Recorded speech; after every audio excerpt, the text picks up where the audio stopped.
What is going on, people? Welcome back to another episode of the Mike Roach Podcast. As you can see here, no introduction needed. I think we all know who this is. We got the standout guard from the Atlanta Hawks, Nickeil Alexander-Walker. Nickeil, thank you for doing this today, brother. Of course. Of course. Thanks for having me. Listen, so first of all, I want to ask you this first because we had a brief conversation in the summer and we were talking about young people and issues going on in the community and how we can help and so on and so forth. And one Hmm. of the things that you said that pops out in my mind that I didn't forget is you said a lot of us as young people don't know who we are, right? Hmm. Who is Nickeil Alexander Walker? Uh, it's a good question. I think it took me quite some time to figure out. But honestly, just first starting with the foundation that I wanted to set.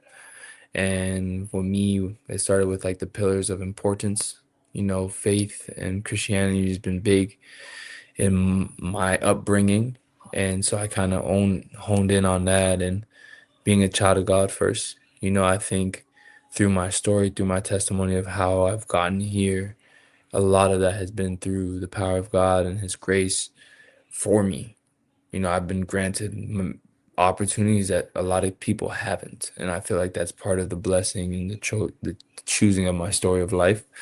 And a father, somebody who's an avid fan of basketball, loves the game, but a very passionate person. So I have to be very selective with what I get myself into because I put a lot of passion behind that. And Mhm. it's hard to have 14 different hobbies of passion. You can really wear yourself down. So I think I'm a passionate person, charismatic, and child of God, but ultimately trying to enter this new realm of like fatherhood and so forth. How has being a father changed you? I think it's just made me a lot smarter. It's made me really take the time to be self aware and understand that the smallest details he's watching. He really pays attention to the examples that I set for him. And he looks to me as the answer, as the guide to life. And so until he has his own paradigm and perspective, I need to make sure that I'm giving him a solid foundation to start with. So, Nikhil, you played for four different teams so far. Is that correct? I have it here. Yep. Um, Timberwolves, obviously, the Jazz. You're now in Atlanta Pelicans as well. Mhm. Um, how have you been able to gain the trust of your coaches? Think it's just starts with my work.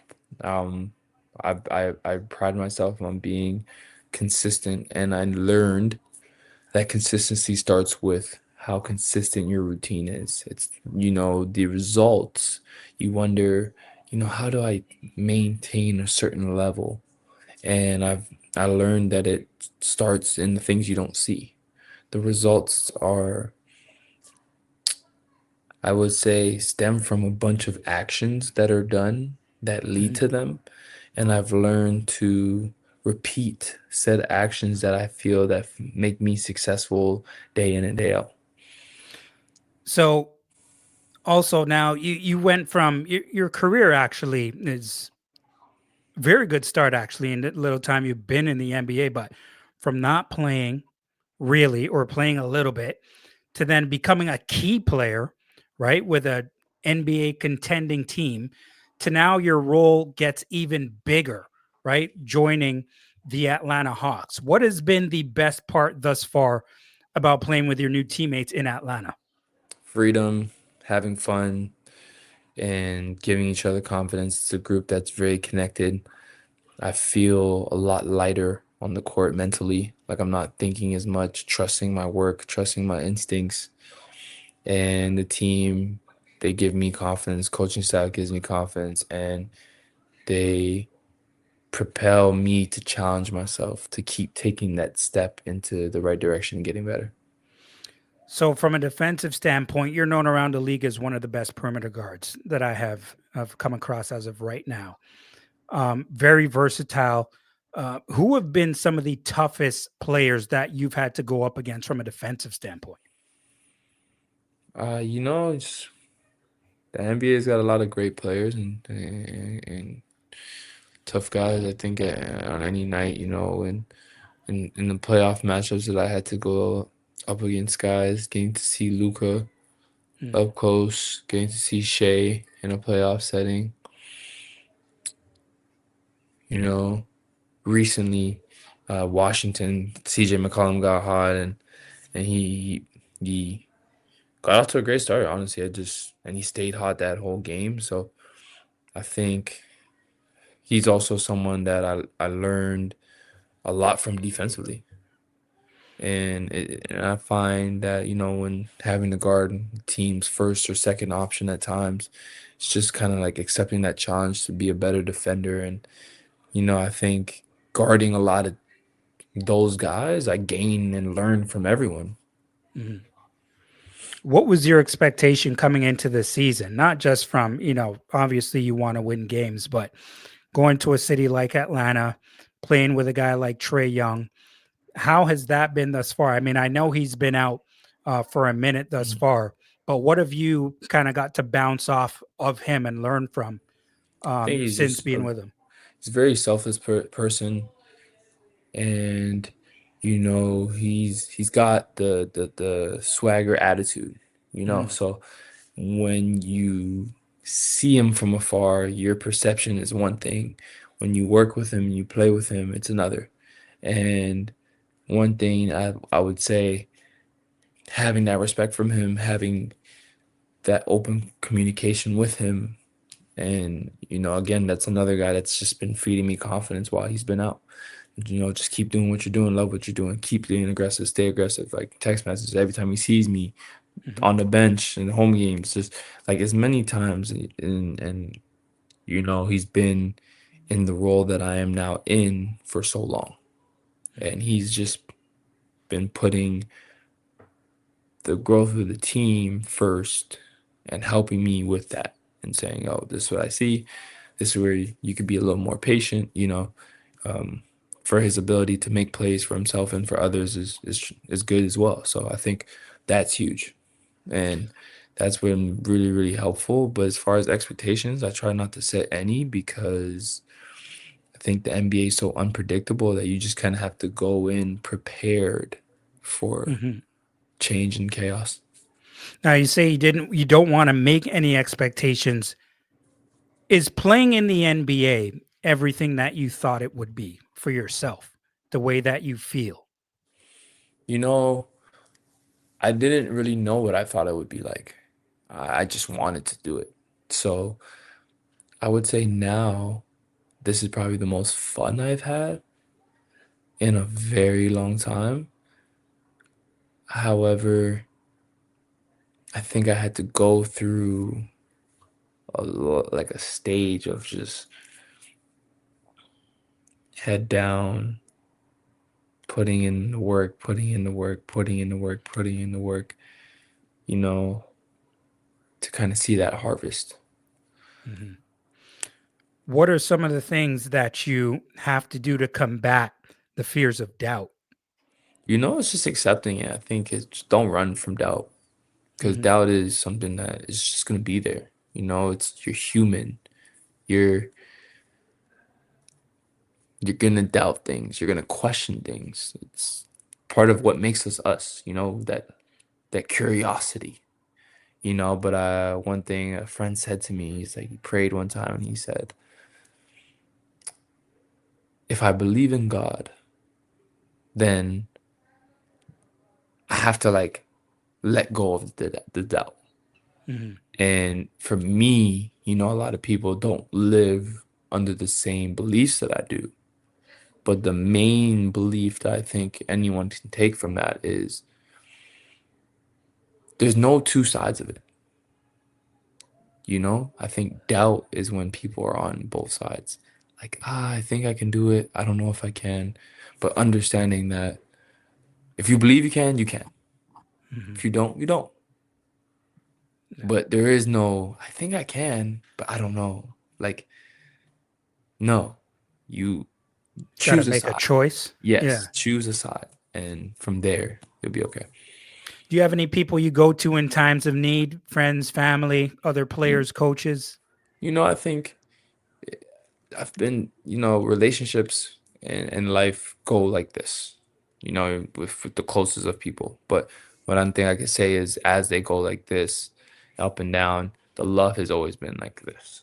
And Mhm. so I feel like, for my wife, for my mom, my closest friends, to the guys that wake up every morning to be at the gym with me, like those guys really set Mhm. me on a path, and I can always go to them. I can rant, let it all out. I Mhm. can, my wife takes my mind off things and just wants me to, focus on having fun. She has a very Yeah. bubbly personality, and that helps too. Last couple questions here. What are you looking to improve on in regards to your game throughout the rest of the season? Because the way you're playing, and people, you've really gotten to showcase yourself, and obviously that's why Atlanta wanted to bring you here. But because of the injury of Trey Young, you've been even more magnified. I mean, you were blowing up before, but you're even more magnified now. Is there a certain part of your game that you are working on right now that you want to be able to really, display come around playoffs maybe? Because honestly, I'm looking at the standings right now. You guys are 14-11, played 25 games. You're currently in ninth, but you're actually one game out of jumping to fourth. Mhm. So when you looking at your overall game, what are you trying to beef up before things really get serious? It's just taking the next step and whatever that looks like. I think right now it's just helping the team as a leader, helping the team. I think I could be more efficient in a lot of ways. And like you said, we're 14-11. We're far from the OKCs, the you can say, we've had good games against Detroit, so it doesn't feel Mhm. as far, but their record shows they're finding ways to win tight games, and I think that's our next step. And my focus to the next step is how do I affect winning at a high level, and whatever that looks like. So for me, it starts off with just continuing to stick to my routine, sharpen my knives, and really work on my game and elevate as a player. And then through that, I take the next step to where I need to be. And that's going to show up in playmaking, defense, working on my body. I think it's just the steadily improvement of, you know, I'm a 39% shooter, but I'm not a 42% shooter. Mhm. I'm a 84% free throw shooter, but I'm not a 90% free throw shooter. You know what I mean? Like I'm so far from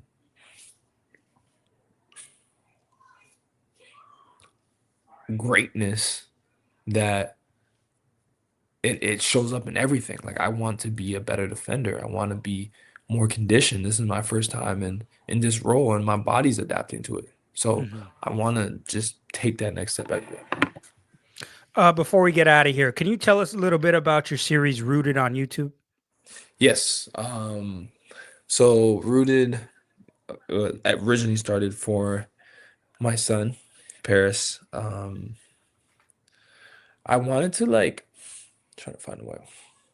I've really enjoyed it, by the way, to Thank be you. completely Thank you. honest. And the more I hear about, you see, to me, when I watch it, why I like it so much, I don't even necessarily care too much about the basketball part because we're always going to hear about basketball. I'm really interested in hearing about you.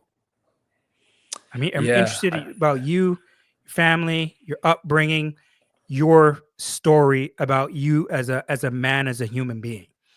yeah, I think for me, what really set it off and what started it was personally trying to be the best that I could be. But then also I wanted my son to have like, I was watching like America's Funniest Home Videos, Mm. and it was the idea of having something that like we don't have that anymore because everyone just has their phones. Yeah. They just take their phone out. But like having something that is like you look at old movies and people have the the loved ones that are no longer maybe as close to them, whether that's through loss of life or distance. But they have these tapes, they have these videos that they go back to, and they laugh, they mourn, they whatever. They sit back together and watch them. Like, I want my son to have that, because there's so much he's missing now that he won't even remember. True. And it's going to be amazing for him to see the journey that his dad went on, and like what goes into where I'm at. He's going to wake up into luxury, but I don't think he understands the price of luxury. And how could he? He's 19 months. But I want him to see that and in real lifetime, and then watch it back time, and really start something that would make him proud.